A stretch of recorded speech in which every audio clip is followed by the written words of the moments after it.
Hi, my name is Gibson, and I'm the co-owner and creator of the Personal Development School. This is your daily breakthrough video, and in this video, I'm going to talk to you a little bit about the fearful avoidant attachment style individual and their relationship shadow. So, this is like one of my favorite topics, and I've put a few videos out now on this channel, especially a couple recently, talking about shadow work and what it is. And it's such a profound tool for personal development that really engages the subconscious mind. It's originally the work of Carl Jung, and I've adapted a whole bunch of things and added a whole bunch of things to it in terms of our personal shadow work process. But I'm going to give you a little high-level overview in this video, and then a little high-level overview, not in terms of all the adaptations I've made and additions, because that would take a very long time, but just in terms of noticing shadow work components and different exercises that you can use.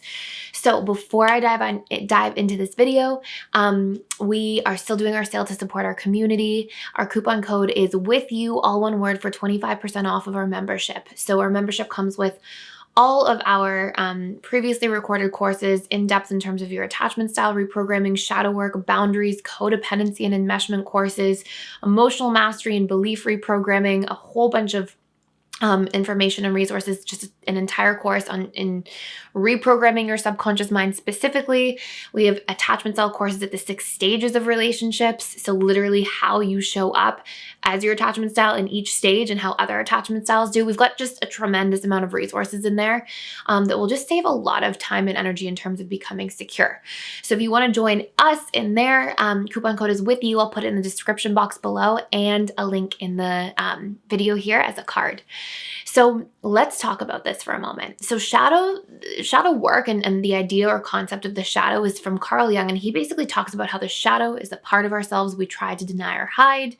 And, I touch on a little bit about how this has to do with our classical conditioning and the things that we are taught and we're socialized to learn that are negative because we get punished or shamed for expressing them.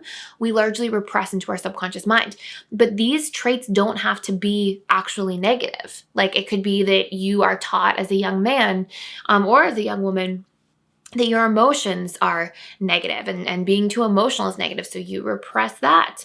It could be that, you're too serious all the time and too ambitious. And so you're supposed to be a good girl and people-pleasing and selfless and put others first. And so maybe you repress any ability to be selfish or to move in the direction of your dreams. Like, there can be so many ways that this takes place. And basically, we are going to be attracted to another people or really repulsed by another people. The traits that they are expressing that are repressed within us, because our subconscious mind is seeking wholeness. So it draws us to those things by the way of strong emotional output. So we have like a shadow, and then we have a golden shadow, which are the people we put on a pedestal because they express traits that we think are good. And we've laced those emotional associations towards, and then we get repulsed by the people whose traits we think are bad. So when it comes to relationship shadow, something that's so interesting is that because we often carry like this dense shadow, it has a profound impact on our relationships. And also the parts of ourselves that we're rejecting, we feel are not worthy of love. And so having a dense shadow impacts our feelings of self-worth at the deepest subconscious levels. And it also makes us feel unseen and unheard and unloved for who we are in a relationship if we're only ever showing parts of ourselves, and if we have an acute awareness of that at a deeper layer within our psyche. So the fearful avoidance relationship shadow tends to take place in this way, okay? The things that trigger them the most, that tend to be the most repressed in them as a general rule. Number 1, feeling taken advantage of. Why? Because fearful avoidants are often taking advantage of themselves in order to please others in order to stay safe. That's usually an adaptation that they learned in childhood, right? So the idea of them taking advantage of somebody else, when they acutely knew in their childhood that taking advantage of somebody else would probably, not actually necessarily, but from their perceptual viewpoint, it was probable that it would leave them like without a caregiver, right? Like, let's say a parent was an alcoholic or an addict or whatever it might be. If they didn't feel like they had the trust and that person, the emotional bandwidth to look out for them, then it really scared them, the idea of taking advantage of somebody else, because that would make them super unsafe, more so than they even already were. right? And then the other part of this shadow, if you're looking, because what we ask, like a little adaptation of this shadow work exercise that we can use is we can ask ourselves, okay, so where do I need to bring this trait into balance within myself, okay, by actually integrating it? Where do I need to, and it can be one or multiple of these things, where do I need to be in a space where I am recognizing that I might do this to somebody else?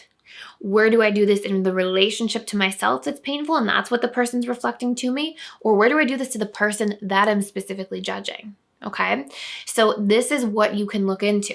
So where do you need to integrate taking advantage of others to a certain degree? And that sounds like such an awful form of terminology. But it's really just bringing into equilibrium the end of being taken advantage of or taking advantage of yourself in order to please others, in order to stay safe. So it's not like you have to start taking advantage of other people. It's like you have to bring that, oh my gosh, I can never ask anybody for anything. I never want to be a burden. I can't take anything from anybody. You have to bring that into homeostasis where you allow yourself to receive. You allow yourself to ask for support. You allow your feelings to be heard and acknowledged. And you allow yourself to have like an energetic exchange in your emotional relationships or close relationships in your life, okay? So that's one. Another, and then you can ask yourself, where do I take advantage of others? And it doesn't have to be in the same form. So you're not going to look and go, oh, I take advantage of others all the time. You're probably going to find that you go out of your way to not do that. However, I bet most fearful avoidants can relate to having given of themselves so much that they are then forced to rely on others and take advantage of other people. Maybe you were so frivolous with your money and lent your money out to so many friends and family that at one point, all of a sudden, you're stuck financially. And now you're like, oh my gosh, now I have to go rely on other people or ask for support from people who maybe weren't the people I lent my money to in the first place. I have to go, just as an analogy, right? It may have nothing to do with your finances, but just you'll see that sometimes because that can be so out of equilibrium that the pendulum can swing to the other direction.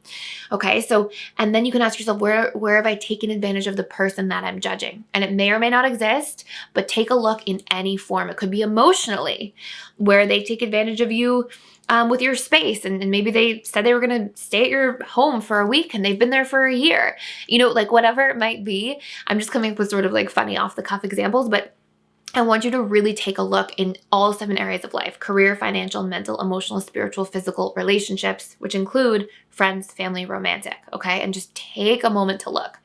So that is really important to recognize. Another really big shadow piece for fearful avoidance is if they feel like others are disrespecting them or are disrespectful. And it can be because they are often disrespectful of themselves and their own boundaries. Okay. Controlling can be a big one. And fearful avoidants often won't be super controlling with others, but they'll have moments of it in certain relationships. But fearful avoidants are very controlling of themselves. So like how they live their life, what they do, their routines or structure, even if they don't follow through, they try to be very controlling. And in my opinion, this can often be a manifestation of like having an authoritarian parent, and you internalize that relationship and play out that interaction in the relationship to yourself at a subconscious level. Dismissive. Where are you dismissive of yourself? And then you are naturally going to be attracted to others who are dismissive of you. Where are you anxious with yourself? Because remember, you have both polarities. And are you attracted to anybody who is anxious with you? So just take a look at that sort of landscape and see if there's anything in there that is a trigger and a shadow piece for you. And then what I want you to do is create a strategy to create change. So to have healthy balance of this trait, okay? So for example, you might say, okay, how can I stop taking advantage of myself to please others? How can I stop being so controlling of my own life and allow for some freedom of flexibility? Where am I dismissing myself and my own boundaries, or maybe my own feelings and needs? And what's a strategy to overcome that? Or where am I like very anxious about having my alone time, maybe because I've been so out of balance for so long, and how can I proactively end that pattern? And so just notice it and try to write down some strategies, journal about it, and then start trying to implement them on a daily basis. And through that perpetual, repeated really daily basis work and showing up differently, you're going to actually have the ability to reprogram. So I hope this all makes sense. Thank you so much for watching. Thank you for being here. Please like, share, and subscribe. If you want to do a really deep dive into shadow work, we have a really in-depth course inside of the school, so you can check that out as well. And thank you again for being here. I will see you in the next video.